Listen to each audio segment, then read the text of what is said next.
Bien, buenos días, estudiantes de grado décimo. Aquí un saludo fuerte de su profesor Henry, extrañándolos mucho, de verdad. Y bueno, aquí estamos, ¿no? Un poco más gorditos aquí en este encierro, bueno, pero bueno, intentando eso, ¿no? Desde el encierro, seguir apoyando muchos procesos, acompañando muchas vidas. Es duro, ¿no? Esta situación.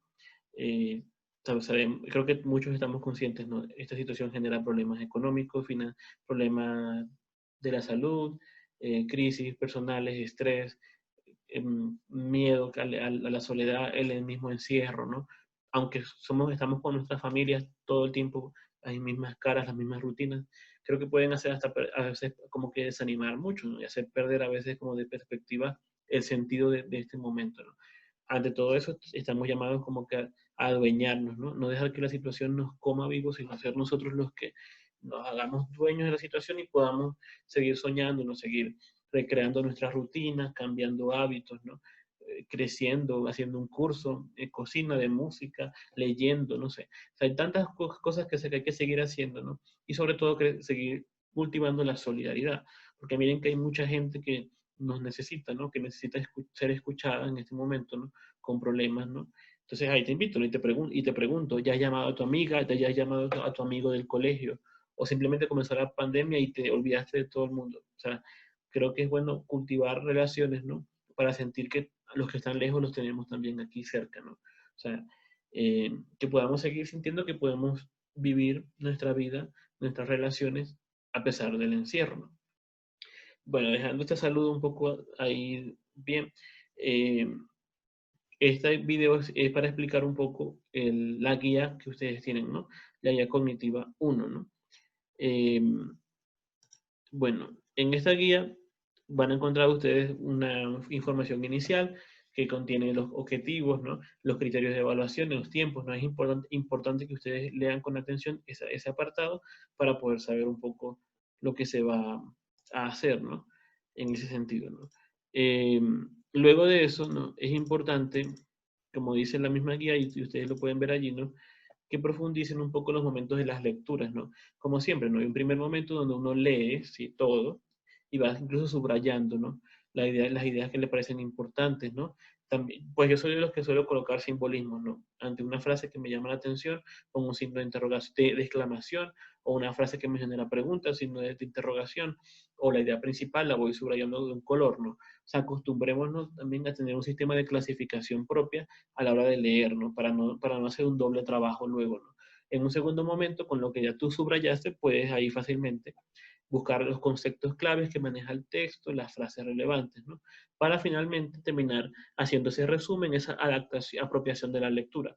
Afortunadamente ustedes tienen abajo, ¿no? De las lecturas, unas preguntas que ayudan a esa apropiación de la lectura, ¿no? Y a esa síntesis. También es importante eso, quizás lean las preguntas, ¿no? Antes de comenzar la lectura para poder saber un poco qué se les está preguntando, ¿no? Ante las lecturas. Y luego eso, ¿no? Hay un tipo de preguntas que hay que responder. Pues me imagino que ya ustedes esto lo han hecho muchas veces, pero no está de más recordar las preguntas literales o las respuestas literales tienen que ver con el texto, ¿no? Lo que queremos ahí es que ustedes tomen la frase del texto y la expliquen, ¿no? Pero tienen que ser desde el texto, ¿no? En cambio, las preguntas más inferenciales, la diferencia, ¿no? Es poder aplicar lo que dice el texto a otro contexto, ¿no? O a otra situación. Entonces, eso, ¿no?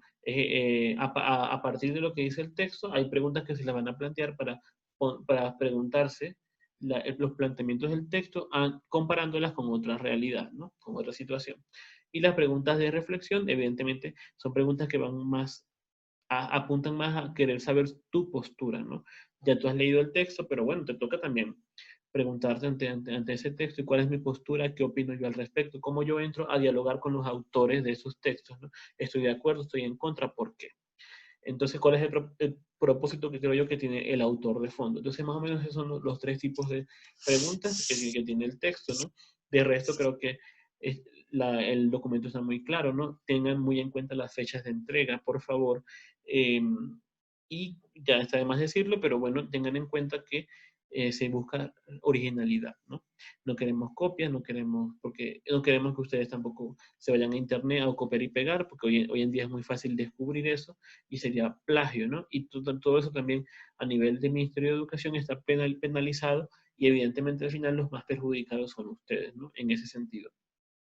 Eh, Además también está decirles que aprovechen este tiempo, ¿no? Es difícil, ¿no? Pero yo también pienso que estas actividades del colegio, que quizás nos parezcan mucho, ¿no?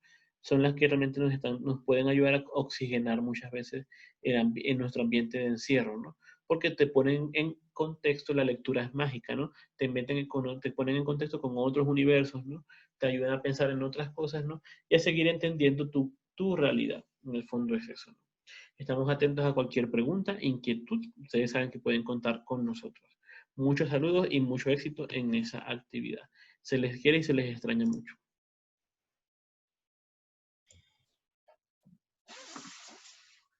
La guía cognitivo 1 para grado décimo nos presenta un tema muy interesante porque es un tema de mucha actualidad y es el tema de cómo las nuevas tecnologías vienen transformando la forma como nosotros nos relacionamos con nuestros seres queridos, con nuestros compañeros de trabajo, con nuestros compañeros de estudio.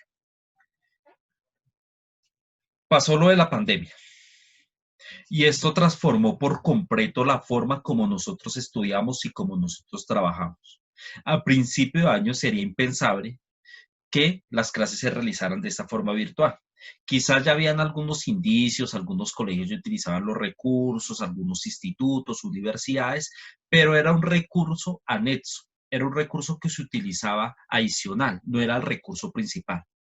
Hoy en día, en este momento, y quizás por lo que nos resta de año, el recurso virtual, la clase virtual, la plataforma para la videoconferencia, para la videollamada, se va a convertir en la plataforma fundamental para que nosotros podamos estudiar, trabajar y también en algunos casos para relacionarnos con nuestros seres queridos.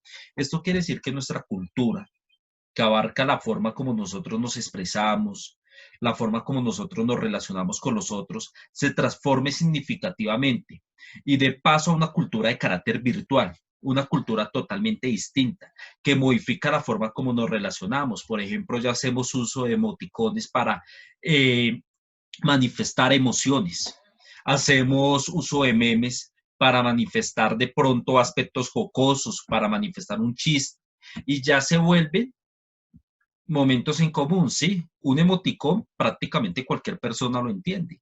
Entonces ya se vuelven símbolos en común, tienen significados en común y eso evidentemente transforma también la forma y la manera como utilizamos el lenguaje. Entonces es importante tener en cuenta eso, cómo esta revolución tecnológica también nos lleva a una revolución cultural que transforma por completo la forma como nosotros nos estamos relacionando, la forma como queremos también, porque las relaciones sentimentales también se han transformado gracias a estos medios virtuales. Hoy en día, y no solamente a raíz de la pandemia, sino desde ya un tiempo antes, se venía presentando que las relaciones emocionales, las relaciones sentimentales, también en muchos casos se llevaran a través de estas plataformas virtuales. Entonces vemos cómo esta revolución tecnológica a la vez es una revolución de carácter cultural. Pero también tenemos que tener en cuenta que hay unos parámetros éticos que se hace necesario tener presente cuando nos relacionamos de esta forma, porque también nos estamos exponiendo a nuevos riesgos, nos estamos exponiendo quizás a interferencias, nos estamos exponiendo también quizás a un flujo de noticias falsas y de información que no tiene un sustento. Entonces también es importante que haya una concepción ética de la forma como utilizamos estos recursos virtuales. Eso también hace parte del aspecto cultural y de la revolución cultural a la cual nos estamos enfrentando en este momento. Pero también ha modificado las formas como entendemos la democracia. Ahora la democracia podemos participar, podemos interactuar, por ejemplo, con políticos a través de Twitter, de Facebook, de Instagram y de otras aplicaciones, lo cual no hacíamos en el pasado, lo cual no hicieron nuestros abuelos y nuestros padres porque no existían simplemente esos recursos. Entonces, quizás la comunicación con un político, a pesar de que hoy en día no quiere decir que nos comuniquemos con facilidad con determinados políticos, pero sí de pronto ya esa distancia que había para esa comunicación se ha cortado. Y ahorita lo podemos hacer de una forma mucho más sencilla, ¿sí? Podemos poner un Twitter y el político lo puede leer, nos puede contestar. Entonces también se ha transformado eso. Pero lo que les mencionaba, es necesario tener en cuenta también la concepción ética y la forma ética como utilizamos esos recursos, porque muchas veces los utilizamos para propagar noticias falsas. Y esas noticias falsas llevan a que la gente de pronto tome decisiones con información que no es verdad. Que en Colombia tenemos múltiples ejemplos de que ha sido así, como hay gente especializada en manipular información para que la gente tome una decisión creyendo algo que evidentemente no es o no era cierto, era una falacia. Entonces es importante que también tengamos en cuenta eso. Y todos estos cambios, toda esta revolución cultural también ha afectado el aspecto religioso. Las misas, los cultos religiosos de cualquier índole ya se han transformado. Ya la misa tradicional, el culto cristiano, protestante, de otras religiones, de pronto de la reflexión, la meditación, parte también fundamental de los budistas y todas estas prácticas religiosas también se han transformado gracias a estos recursos tecnológicos. Entonces es importante mirar cómo la misión pastoral también se tiene que transformar y se tiene que adaptar a estos cambios. Y la lectura que vamos a abordar en esta guía cognitiva 1 nos invita a que hagamos reflexiones sobre eso también. Cómo la religión también se encuentra inmersa en este mundo, también tiene que entender y apropiarse del lenguaje virtual para llegar a más personas. Cómo esa actividad pastoral también se ve influenciada y se ve exigida por esas nuevas dinámicas virtuales que se vienen implementando.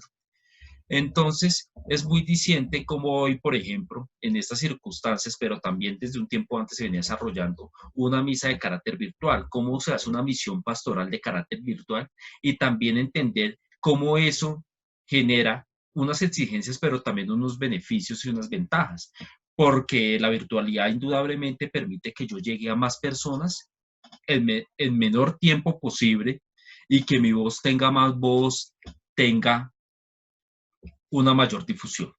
Entonces, la invitación es que hagamos la lectura de una forma muy juiciosa, tengamos y tratemos de relacionar lo que estamos leyendo ahí con lo que estamos viviendo en la actualidad y también miremos y analicemos los nuevos retos que nos impone este nuevo mundo virtual, este nuevo desarrollo tecnológico, esta revolución tecnológica y virtual. Entonces, esa es la invitación para que abordemos la guía de la mejor forma posible.